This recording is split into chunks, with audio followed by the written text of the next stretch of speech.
नमस्कार, मैं हूं पवन त्यागी।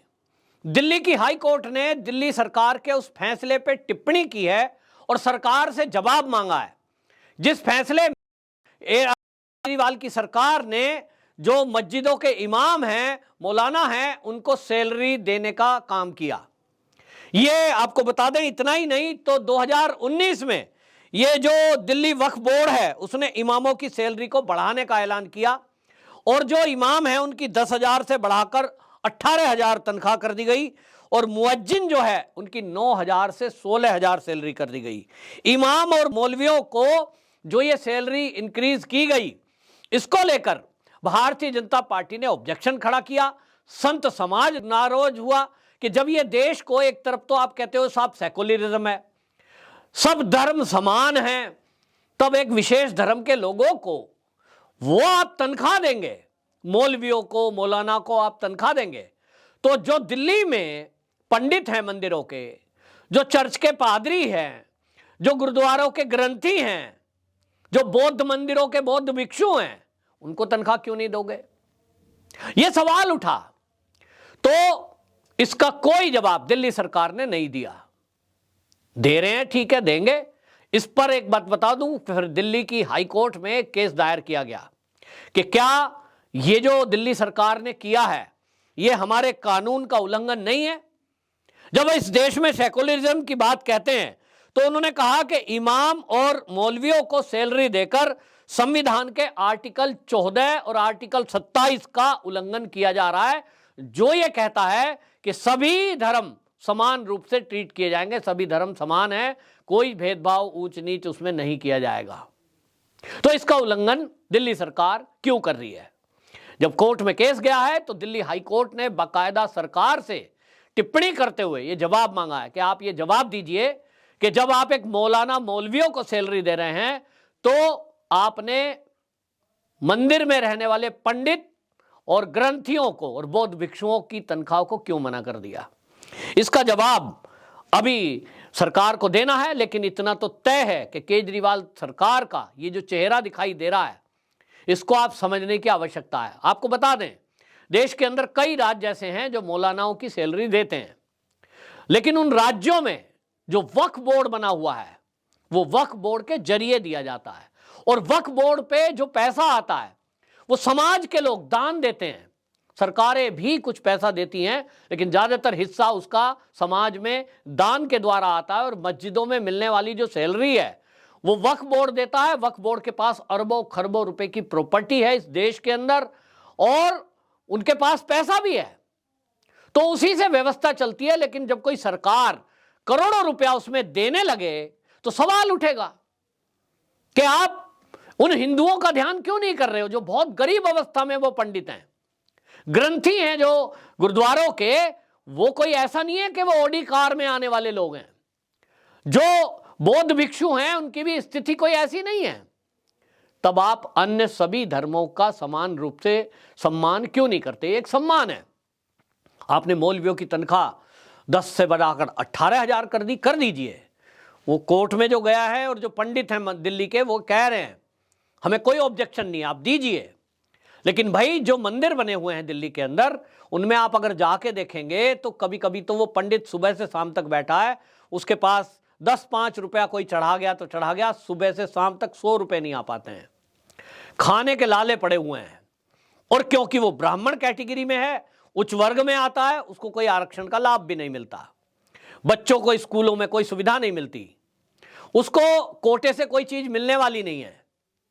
तो क्या उसकी दिक्कत है भाई? उसका क्या दोष है? और ये बाकियों पे भी लागू होता है। तो केजरीवाल के ऊपर जब ये सवाल उठे, संत समाज आक्रोशित हुआ, उसके बाद भी आप देख लीजिए नगर निगम के चुनाव निकल गए, लेकिन दिल्ली सरकार ने इस फैसले में कोई जवाब नहीं दिया। तो अब कोर्ट में केस गया है, कोर्ट में तो जवाब देना ही पड़ेगा कि आपने एक धर्म विशेष के लोगों को, जब मंदिर के जो मस्जिद के मौलवी हैं, इमाम हैं, उनको वेतन दिया है, तब आप हिंदुओं को क्यों नहीं दे रहे हो? अब देखते हैं केजरीवाल इसका क्या जवाब देगा। लेकिन आपको बता दें कि दिल्ली के अंदर 185 मस्जिदों के 225 इमामों को 18,000 रुपए महीना दिया जा रहा है और मुअज्जिनों को 14,000 रुपए महीना दिया जा रहा है। यहां आप समझ लेंगे तो ये करोड़ों रुपया आपका और मेरा ही तो है। मैं पहले से कहता हूं कि राजनीतिक लोग जो भी सुविधा देते हैं ये कोई अपने घर से नहीं लाते, अपनी प्रॉपर्टी का हिस्सा नहीं देते हैं, आपका और हमारा टैक्स का पैसा है। तो एक जब टैक्स के पैसे में दे रहे हो तो क्या कोई देश का ऐसा कानून नहीं है कि हम टैक्स पेयर से ये पूछा जाए कि भाई आपकी इच्छा क्या है? लेकिन नहीं, सरकार जो निर्णय कर ले अपना वोट बैंक बनाने के लिए जिसको सरकारी खजाना लुटा दे। लेकिन यह देश में दुर्भाग्य है कि देश की आजादी के 75वें साल में हम हैं, अमृत महोत्सव मना रहे हैं और यह देश को एक ठप्पा लगाया जाता है, सेकुलरिज्म सेकुलरिज्म। ये सेकुलरिज्म क्या होता है? ये शब्द कहां से आया है? ये भारतीय शब्द नहीं है। अगर आप कहते हैं इसको कि इसकी हिंदी है सब धर्म समान, तो फिर कहां है? एक के लिए वक्फ बोर्ड बना है, अरबों करोड़ों रुपए का उसका बजट है, करोड़ों रुपए की भूमि है, और एक तरफ मंदिरों का अधिग्रहण कर रहे हो। हजारों देश के मंदिरों का अधिग्रहण सरकार ने किया हुआ है, उन पर चढ़ाया हुआ चंदा वो ले लेती है। तो आप देखिए कितने आश्चर्य की बात है कि मंदिरों पे चढ़ावा आएगा, वो जो समाज चढ़ावा दे रहा है वो भी पंडित को नहीं मिलेगा, उसे सरकार ले जाएगी।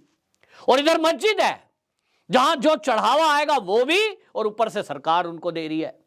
ये सब धर्म समान कहां से हो गए भाई? ये समान कैसे हुए बताएगा कोई? नहीं। तो केवल हिंदुओं को ही दबाने की कोशिश क्यों? केवल हिंदुओं की ही संस्थाओं पर इस तरह का प्रेशर क्यों? सवाल यह है। अब सवाल यह भी उठना चाहिए कि जब इस भारत के अंदर ये सेकुलरिज्म नाम आप देते हैं, तब इसमें किसी मस्जिद पर आया हुआ चढ़ावा, किसी गुरुद्वारे में आया हुआ चढ़ावा, किसी चर्च में आया हुआ चढ़ावा सरकार नहीं लेती, तब मंदिरों पर आया हुआ चढ़ावा सरकार क्यों लेती है? इनको भी सामाजिक व्यवस्था के तौर पर ऐसे ही छोड़ देना चाहिए। और अगर आप ऐसा नहीं करते हैं तो क्या यह आर्टिकल 14 का उल्लंघन नहीं है? क्या यह आर्टिकल 27 का उल्लंघन नहीं है? यह हाई कोर्ट से, दिल्ली से जो बात उठी है, अब यह आगे तक जाएगी और अब इसको सुप्रीम कोर्ट में ले जाना चाहिए। और मैं तो कहता हूं सरकार को इस पर तुरंत कोई कानून बना देने चाहिए, या तो मंदिरों को भी मुक्त कर दें। किसी भी मंदिर से सरकार अब चढ़ावा नहीं लेगी। सामाजिक व्यवस्था बनाते हुए मंदिरों की एक समितियां होती हैं, वो समितियां रख रखाव और मेंटेनेंस का काम और समाज सेवा का काम करेंगे। हां, इतना जरूर हो सकता है कि मंदिर हो या मस्जिद, गिरजाघर हो या गुरुद्वारा, उनकी समितियों का भी ऑडिट होना चाहिए, देखभाल होनी चाहिए, यह पता लगाना चाहिए कि जो चढ़ावा आया है कहीं उसका दुरुपयोग तो नहीं हो रहा है, कहीं उसका काम ऐसा तो नहीं है। क्योंकि कई सारी मस्जिद, कई सारे मंदिर ऐसे हैं जिनमें करोड़ों रुपए का चढ़ावा आता है। उदाहरण के लिए आप अजमेर शरीफ चले जाइए, यदि आप वहां खड़े होंगे आपको पता लगेगा कितना चढ़ावा आता है। हाजी अली की दरगाह है मुंबई में, वहां आप देखेंगे कितना चढ़ावा आता है। तो यह देखना पड़ेगा कि वो जो पैसा आ रहा है देश विदेश का, कहीं उसका दुरुपयोग तो नहीं हो रहा है, कुछ लोग कमेटी वाले ही तो नहीं खा रहे हैं, उससे कोई समाज की चैरिटी भी हो रही है कि नहीं, इसकी निगरानी रखने के लिए कोई एक तंत्र बनाना पड़ेगा सरकार को। आप मस्जिदों का चढ़ावा कतई मत लीजिए, ले भी नहीं सकते, आपको बता रहा हूं। जैसे ही ये मुद्दा उठेगा तुरंत सब लोग सड़कों पे आ जाएंगे और कहेंगे मस्जिदों में सरकार इंटरफेयर कर रही है। मोदी सरकार तो पहले ही बदनाम है, वो नहीं कर सकते। आप चर्चों का चढ़ावा नहीं ले सकते, आप गुरुद्वारे का चढ़ावा हाथ भी नहीं लगा सकते, तो फिर मंदिरों को भी मुक्त कर दीजिए। इतना तो सरकार कर ही सकती है। और मैं जो इस वीडियो के माध्यम से कह रहा हूं, मैं जनता की आवाज बोल रहा हूं, मैं सबको सुनता हूं जो जनता कहती है और जिसको लेकर जनता के मन में आक्रोश भी है कि मोदी है, जिनसे उम्मीद है। और अगर यह सरकार ऐसा नहीं करेगी तो यह कब होगा? मंदिरों की मुक्ति कब होगी? तो मौका है, जब कोर्ट में एक विवाद गया है, इस पर सरकार को एक कानून बना देना चाहिए। आपकी मर्जी है, आप मौलवियों को दीजिए, लेकिन फिर सरकार भी तय करें कि जहां जहां कम से कम भारतीय जनता पार्टी की सरकारें हैं वो मंदिर के पंडितों को भी, पुजारियों को भी वेतन दें, और कम से कम मौलानाओं के से कम ना दें, ज्यादा ना दें, तो उतना तो दें ही, एक सम्मानजनक, जिससे कि परिवार चलाया जा सके। आज किसी जो मजदूर है उसका भी मिनिमम वेज जो बैठता है वो 18,000 20,000 रुपए महीने के बैठते हैं। तो मंदिरों के पंडित को भी दिया जाए, और उसके लिए कानून बना दिया जाए और हर राज्य में मिले। जो राज्य ना दे उसके लिए एक तंत्र गठन किया जाए ताकि मंदिर के पंडित वहां पर जाकर अपनी कंप्लेंट लिखा सकें। जो गुरुद्वारे के ग्रंथी हैं वो भी जाकर अपने लिए आवेदन कर सकें। तभी माना जाएगा कि देश सेकुलरिज्म पर चल रहा है। वरना ये नकली ढोंग और ये हिंदुओं को दबाना और ये मैं तो कहूंगा कि मंदिरों से धन सरकार जो ले जाती है, ये चढ़ावा लेना पूरी तरह बंद करें। आपकी क्या राय है कमेंट बॉक्स में जरूर लिखें और ये वीडियो अधिक से अधिक शेयर करें ताकि सरकार तक हम सबकी आवाज पहुंचे। वंदे मातरम।